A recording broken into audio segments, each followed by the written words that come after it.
Hello, welcome to Sami reviews. ఎలా ఉన్నారు అందరూ? ఈరోజు నేను ఫిష్ ఫ్రై చేశాను అనమాట. సో ఈ ఫిష్ ఫ్రై మీకు చూపిద్దాం, దీన్ని ఎలా ప్రిపేర్ చేశాను ఏంటని చూపిద్దామని అనుకుంటున్నాను. సో ముందుగా మనం బౌల్ తీసుకొని అందులో జింజర్ అండ్ గార్లిక్ ఈ రెండు దంచి మీరు వేయండి. దాని తర్వాత ఒక 1 టేబుల్ స్పూన్ ఏమో కారం, పసుపు, ఇంకా ఉప్పు మనకి టేస్ట్ సరిపోయినంత మనం వేయాలి. అండ్ ఆల్సో ఇంకొకటి ఏంటంటే మనం అందులోని జీలకర్ర పొడి అండ్ ధనియాల పొడి కూడా వేయాలన్నమాట. వేసిన తర్వాత ఒక 2 టేబుల్ స్పూన్స్ వరకు మనం ఆయిల్ తీసుకోవాలి. 2 టేబుల్ స్పూన్ ఆయిల్ మనం వేసేసి దీన్ని మిక్స్ చేసుకోవాలన్నమాట.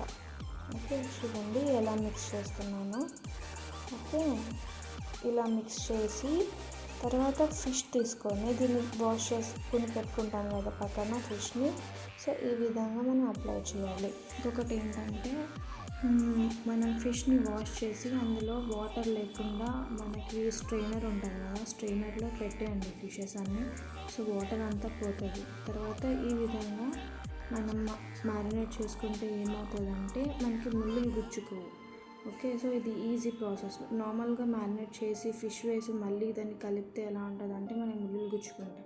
అలా కాకుండా మీరు ఇలాగే మ్యారినేట్ చేసి అండ్ ఫిష్ లోపల కూడా మీరు మసాలా వేసి ఈ విధంగా చేయండి. ఒక 15 మినిట్స్ మనం దీన్ని మ్యారినేట్ చేసి ఉంచుకోవాలన్నమాట. ఓకే, సో మెయిన్ వైల్ ఏం చేయాలంటే మనం ప్యాన్ తీసుకొని నేను 3 టేబుల్ స్పూన్స్ ఆయిల్ మాత్రమే వేసాను. ఆ ఆయిల్ హీట్ అయ్యాక లో టు మీడియం ఫ్లేమ్ ఉంటుంది కదా, అందులో పెట్టుకొని మనం ఫిషెస్ వేసుకోవాలన్నమాట. ఓకే, సో నా ప్యాన్లో మ్యాక్సిమం ఒక 3 ఫిషెస్ పడ్డాయి. సో నాది వేసుకున్నాను. వేసుకున్న తర్వాత ఏం చేయాలంటే దీన్ని లిడ్ వేసేయాలి.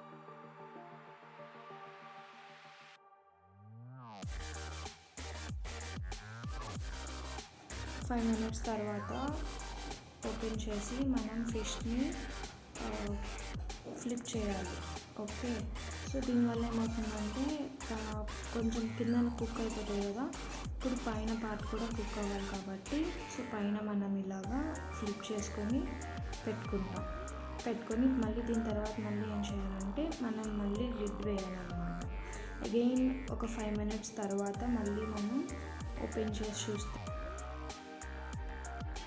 ఈ విధంగా మనం చేసుకుంటూ ఉండాలి. ఓకే, సో దీనివల్ల ఏమవుతుందంటే ఫిష్ కింద పార్ట్ అండ్ ఆల్సో పైన పార్ట్ కూడా బాగా కుక్ అవుతుంది అనమాట. నెక్స్ట్ మళ్ళీ ఇంకో 5 మినిట్స్ తర్వాత మళ్ళీ ఓపెన్ చేసి చూస్తే ఏమవుతుందంటే మనకి ఆ పార్ట్స్ మొత్తం ఫిష్ అంతా ఫ్రై అయిపోయి ఉంటుంది. ఇప్పుడు మనం దీన్ని లిడ్ వేసేయాలి. ఓకే, లిడ్ వేసేసి మనం ఇంకొక 5 మినిట్స్ కుక్ చేయాలన్నమాట. దాని తర్వాత మనం స్టవ్ ఆపేయచ్చు. సో మెయిన్ వైల్ ఏంటంటే చూడండి, నేను స్టవ్ ఆపేసాను. సో చూసారా, మీకు పీస్ అంతా బాగా కుక్ అయిపోయింది కదా. ఇదేంటంటే మీరు డీప్ ఫ్రై చేశారనుకోండి, డీప్ ఫ్రై చేస్తే మసాలా అంతా ఆయిల్ లోపలికి వెళ్ళిపోతుంది. సో పీస్కి అంతగా పట్టినట్టు అనిపించదు. ఈ విధంగా మనం తక్కువ ఆయిల్లో వేసి చూస్తే మాత్రం మనకి ఆ మసాలా కూడా అంటుకొని ఉంటుంది, ఆయిల్ కూడా ఎక్కువ కన్జ్యూమ్ అవ్వదు కూడా. ఓకే, ఇక్కడ నేను ఏం చేశానంటే కొంచెం లెమన్ స్ప్రింకిల్ చేశాను.